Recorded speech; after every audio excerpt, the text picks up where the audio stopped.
I was just watching the debate between Sam Harris and Cenk Uygur of the Young Turks. It's like 3.5 or 4 years old, but I just watched it for the first time in 2018, and I noticed that a lot of other people have been watching it very recently. There were a lot of fresh comments from one day ago, 1 week ago. Definitely something that is very relevant. I mean, the stuff they're talking about, has not faded away with the times.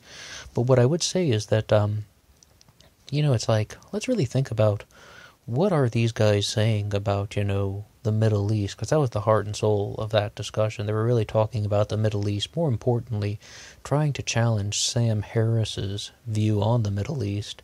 I was very hesitant to watch this stuff because in the past I really just thought that, these type of Young Turks interviews don't always amount to anything super productive. It's just like a lot of back and forth and very general stuff. But, this one was, at the very least, I would say it's kind of eye-opening. So to learn a little more about Sam Harris as, a person and as a figure, and about how his kind of whole sort of waking up podcast functions, for lack of a better term. Let's look at some things that Sam Harris has put forward about, the Middle East and Islam. He's really focusing in on one sort of core thing when he says that there's something in Islam that is almost leading people toward more destruction than that of other faiths. And, it's like, he doesn't ignore the elephant in the room. The Bible is a set of stories and man-made documents that is kind of, written about God, but you can interpret it in multiple ways. And, it's like, whereas the Quran, they believe, is, written by Allah, and there's a tablet in heaven that, that was written by Allah, and Jabril, the archangel, dictated that to Muhammad in his dreams, and they believe that this is, divine and pure and not composed by men. Granted, some people might say that the Bible is the word of God told through man, but at the end of the day, humans wrote it, and there were many different human writers. St. Paul wrote over half of the New Testament, not to mention guys like Matthew, Mark, Luke, and John. So it's definitely portrayed in a different way. Even the Ten Commandments is just part of another man-made story in, like, Exodus or whatever book it is in. It's like, it's told in a way that is, human-crafted. It is most definitely human-crafted, absolutely 100%. The Bible, Old Testament, New Testament, are human-crafted, relevant to the Jews and to the Christians, of course. Well, what is so different about Islam? Well, to be honest, if I can just kind of speak kind of freely, it's like a lot of the things that Sam Harris kind of thinks are different don't really hold up the best in terms of argumentation. Like when he gives the example of if somebody is reading 3 books, about Islam, and then they go off, across the ocean to fight for radical jihad, it's just like he's trying to insinuate that there is something in that religion that is going to make people do things like that. There's something, in those texts. Like if you give someone the Quran, the Hadith, and an Islamic textbook, and they just read these 3 things, and they're like, oh wow, and then they just get on a plane and they go across to the Middle East. He's just sort of saying that those type of behaviors are much more prevalent in Islam than they are in other religions. Like, and I know it might sound like Kathy Newman, putting words in his mouth, so you're saying and all, but it's almost like, so he's saying that if someone were given scriptures about Buddhism or Jainism, and the same person would probably just start meditating more, or they might start, going vegan or something, as opposed to getting on a plane and going off to fight for radical jihad. The problem with that is it's total assumption, it's mind reading, it's predicting the future, which as a neuroscientist he should not do. That's horribly unscientific. Moreover, what I don't think Sam Harris quite gets is, Cenk did try to challenge him on this, and we can talk about how Cenk has some ideas, but a terrible delivery and a bad manner of speaking, so he doesn't come across as kind of a warm, inviting figure, and that's why people tear him apart in the comments section. It's not only what you say, but how you say it, like sometimes just a little too loud and brash, but he challenged him in an interesting way when he said, a person who does this, who gets on a plane to go fight for radical jihad, is missing something in their life, or they're looking for glory. But, that's what he said, they're looking for glory. And I'm just an ordinary human being, but I will tell you, it's like, if somebody reads 3 books and then they get on a plane to, they change their religion, they convert completely, they decide, I'm going to dedicate the remaining years of my short life to fight for this cause, that person is missing something in their life. And, it's like, it doesn't matter if they're a veterinarian or they have a house and they have children. That doesn't do it for everybody. That doesn't give everybody the sort of sense of contentment and belonging and purpose that they are striving toward. I mean, that person does want. Jane calls it glory. I would just say that that person is just missing something. That's kind of like my sentence contribution to that. And yes, that's it. That's what's going on. A lot of people that get, recruited into this, it's probably just they have some type of void in their life when they feel like, something is not complete, and they turn to this thing. And just to say that, if you were to expose them to a different type of religion like Hinduism or Zen Buddhism, that they would just develop, a different type of reaction. A lot of that is just, pure speculation. And it is, it's like, once again, it's just kind of, distortion, and it's trying to predict the future and read somebody else's mind. It's a giant question, though, and I do like the fact that Sam Harris is not politically correct. That's one of the reasons why he's famous. Is Islam more destructive than other religions? It's a very good question. My first instinct wants to tell me, no, it is not, because, it's just... There are a lot of things that, once again, I don't think Sam Harris quite understands how religion functions, because when he says some things like, the Jains would never have a slaughterhouse, it's like, or if you were to leave some, Buddhist or Jain scriptures on an island and come back in 1,000 years, you shouldn't expect it to be violent, and if they are violent, that's something wrong. Once again, he comes with all of these weird things that are not real. Like, it's not physically possible for a human to examine what would happen if they dropped these books on an island and come back in 1,000 years. Not to mention population would change, intermarriage, outside cultural influence, outside religious influence, blending of humanity and all. But very, very bizarre statements that he makes, and so it's just sort of like... The way these things sort of function is, there are so many lines in the Old Testament and the New Testament that, practitioners do not acknowledge anymore, or they might be like, hey, yeah, that was a story that had some meaning in the past, but we don't acknowledge it anymore. Or even some of, the stuff like Leviticus is just kind of been repealed over and done with. That's the way they say it. So just to say the concept of you would never have a Jain slaughterhouse, the meaning, because Jains are vegan, right? You would never have a Jain slaughterhouse. You would never have a Buddhist slaughterhouse. Not true. That's not how humanity functions. It's just that's an unfair assessment to just sort of say that stuff is less destructive than another one, because why couldn't you just put that in the same category as some of the verses of the Old Testament? You could be like, hey, look at these verses of the Old Testament. People don't follow these anymore. Hey, look at veganism for the Jains and the Buddhists. People don't follow that anymore. It's possible. It's possible that Buddhists and Jains could eat meat. What's he talking about? It's like, you might want to say that it's not super likely, but to say that it's not possible is just kind of a misinterpretation of how human beings function. Not to mention, what are these things in the Old Testament? If you offend somebody's wife, you must pay them 30 ducats of silver, or whatever that was. Or was it 30 shekels or something? I forget, but that's not commonly done anymore. Well, the same thing could go with vegetarianism and veganism for those other dharmic spiritualities. It's like a big thing that Sam Harris has also never commented on, that I've never heard him address anyway. I'm not a big fan of him, so I haven't heard many things. But he hasn't really seemed to address the fact that there are 1.6 billion Muslims, but there are also 5 million Jains, more or less. 5 million. It was 4.8 million the last time I looked at it. I'm being generous when I say 5 million, 5.2 million. Even if it was 20 million, which I don't think it is. It's like you're saying that 1.6 billion people are more destructive than 5 million with an M.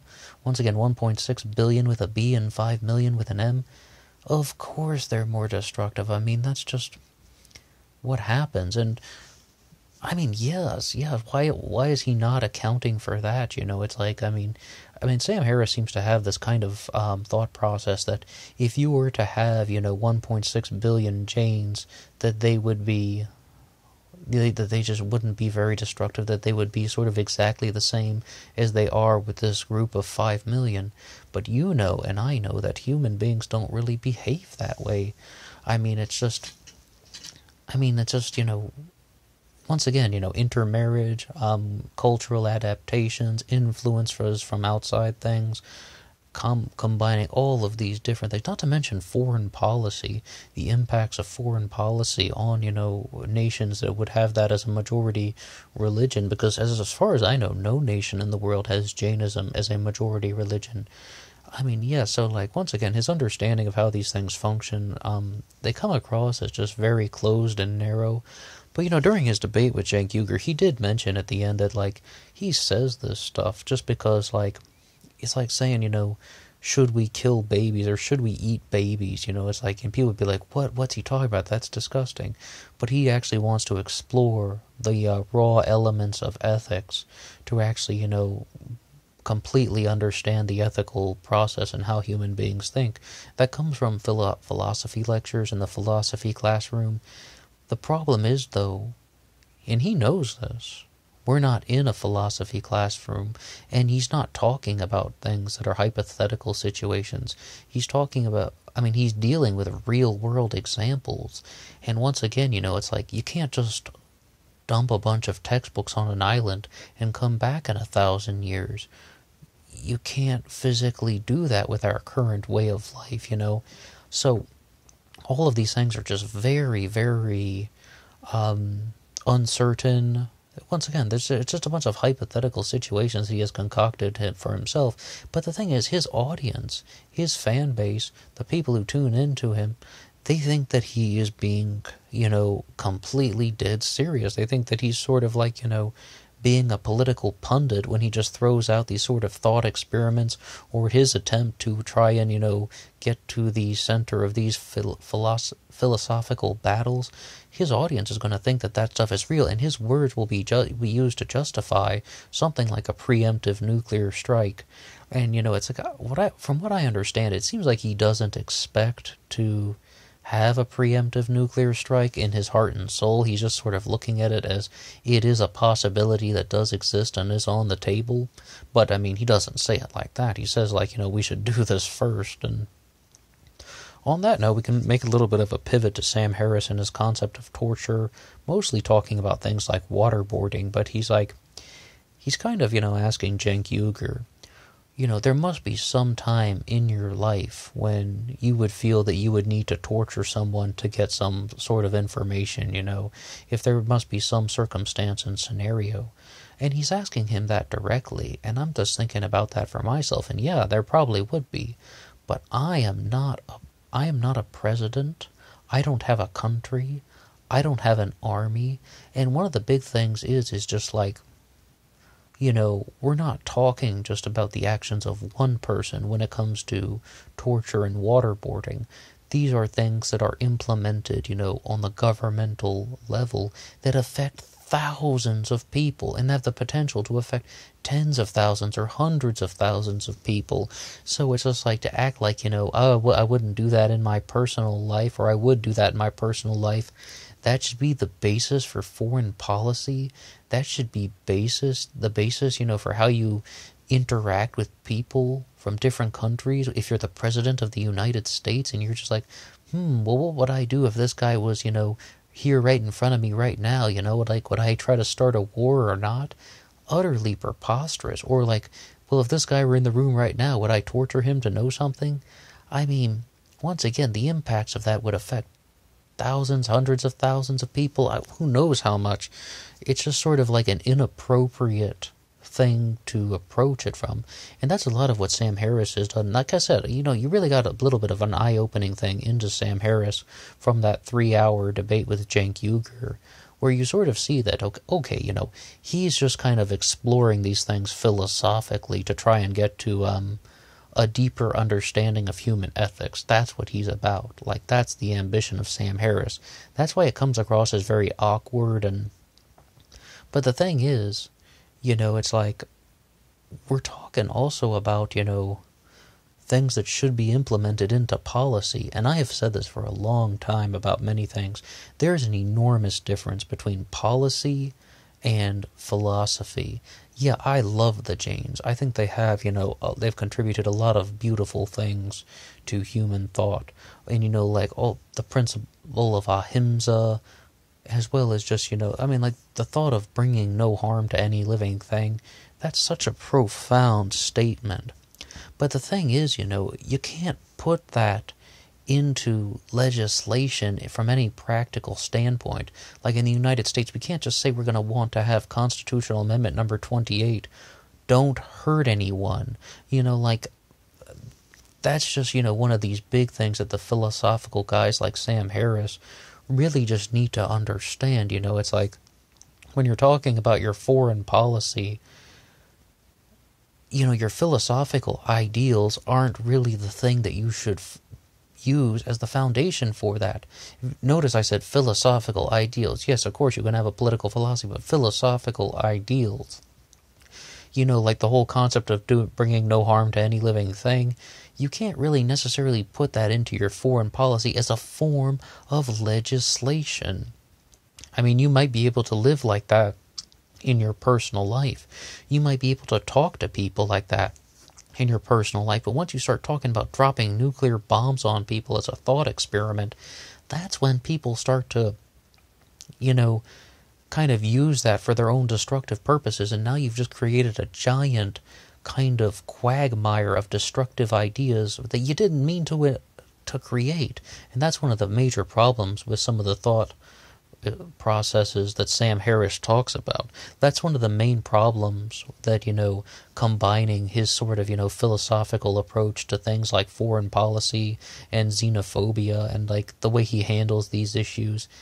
I mean, it just kind of comes across as a little bit, well, weird, for lack of a better term. And it was never meant to be, something normal. I mean, his sort of experimental thinking, is not a good approach for foreign policy and how we handle real-life situations. Or, his hypotheticals do not translate to the real world. That's kind of the nutshell of everything we've gone over there. Moreover, he made some kind of ridiculous statements about the concept of, security in the TSA, when he sort of says, like, there's a woman who's, wearing, shorts and sandals or flip-flops or something. There's a 0% chance that she is, going to be a terrorist, so they shouldn't be, wasting resources on her, or something like little children or something, and they shouldn't be wasting resources checking on her. They should be looking at people who have more Middle Eastern features or something, because that's just being honest and calling a spade a spade. The fundamental flaw in that type of thinking is, once you stop searching somebody, the terrorists are going to be aware of that, and then they're going to exploit that for the bombings. Some way, somehow, they're going to find a woman who's going to wear flip-flops and sandals and be carrying some type of explosive powder in her underwear or something like that.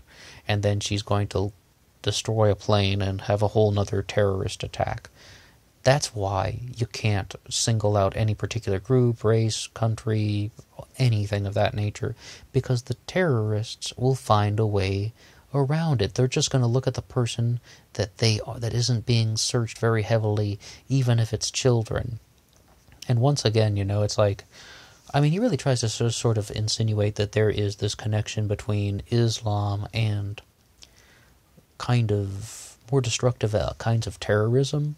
But what I sort of really noticed, and I've never heard this from a single person, it's just kind of my own observation, is that, yes, there are things that come from the Arab world or the Muslim world that, I mean, like, yeah, both of those, the Arab Muslims, they lead to more things like bombings, explosions, mass shootings, even sometimes in certain parts of the world, like France, what happened with that at the Bataclan. But it's when you could look at places like sub-Saharan Africa in the more predominantly Christian areas, they more use religion for other acts of terror. And I do say terror, I mean it. It's like rape, murder, stealing, violence. They try and justify it with the Bible, and they'll be like, it's glorified in their television shows, and they talk about stuff like, oh, Jesus stole grain, so that it's okay for us to do that. And that's like from the show Sakawa 419, and there's also Sakawa Boys, and that are all about justifying stealing. And these ideas are very, very much present in a predominantly Christian society. Just the violence takes a different form. I've never heard any other commentator ever say that. The violence just takes different forms in different geographic parts of the world. Whereas, it may be in South America, the things that I notice are more coming from domestic violence situations. There's lots of infidelity and very, very large things that are kind of just bizarre.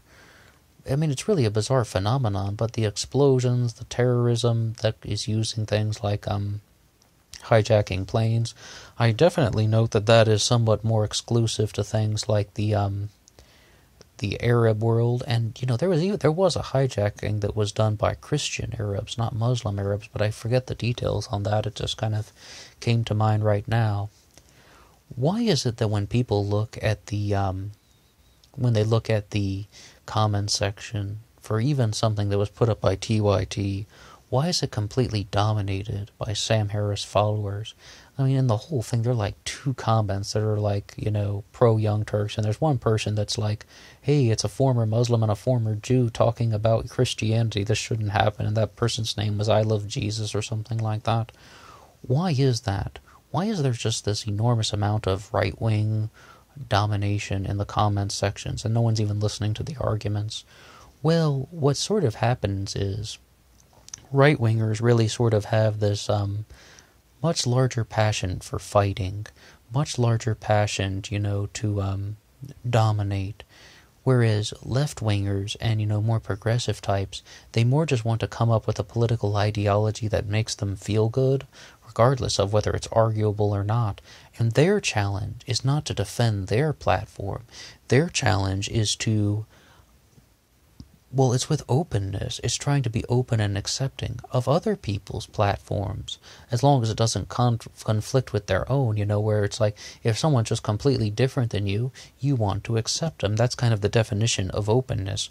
Whereas with the conservative right-wingers, no matter what background they're from, the challenge with someone like them is they want to defend their platform and just sort of put down that firm fist and be like, no, some things are wrong. And really, let's not kid ourselves. Perhaps right-wingers get off a bit on the conflict, whereas, the progressive liberals would only want the conflict in a circumstance when they know that they can be victorious. It's almost just like they want to play, but they want to play in a safe space or something, if you can imagine that. Wahaha. But it's like, once again, the left-wingers' real challenge is just to find someone who doesn't conflict with their platform, and regardless of whether or not they have any justification at all. That's why protest, videos from things like Fleckus Talks and Nuance Bro and Owen Schroyer became so popular, because people were recognizing that the progressive liberal causes were really something that were not, they aren't that arguable, and progressives aren't good at arguing their causes, because it's not the point. Their objective is just like, hey, I have these things that I tell myself that make me feel good, and I just want to just kind of love everyone and be open and just love everyone and everything and stuff like that. But, something like that might sound very pure, but it falls apart under argumentation and debate for the sole reason that they don't know what to say, whereas the right-winger just wants to win. They just want to win. Their platform might not be very defendable as well. It's just they have a larger passion for winning. But yeah, you can definitely form a progressive argument. There are many good people who are very good at arguing things from the progressive cause. It just depends on, it's just practice and preparation. And also, let's be honest, not everyone who attends a protest rally is a talk radio host who can just monologue like crazy and just give off all of their pre-prepared talking points that they talk about every single day. Not everyone is prepared to do that, whereas, but I really noticed that the right-wingers really dominate these discussions in the comments sections. And I would hope that, we can actually have a little bit more balance going on, but that's only going to happen once the progressives sort of break out of that kind of safe space, but it's not going to happen. I'm going to tell you flat out, it's not going to happen. The real challenge for the progressive is just find someone who isn't conflicting with my ideology, my personal philosophy, and just kind of invite them in and try to learn more about them. Whereas a right-winger is going to be more like, let's get into an argument so I can win and you can lose. Short story, is Sam Harris right about Islam? He has some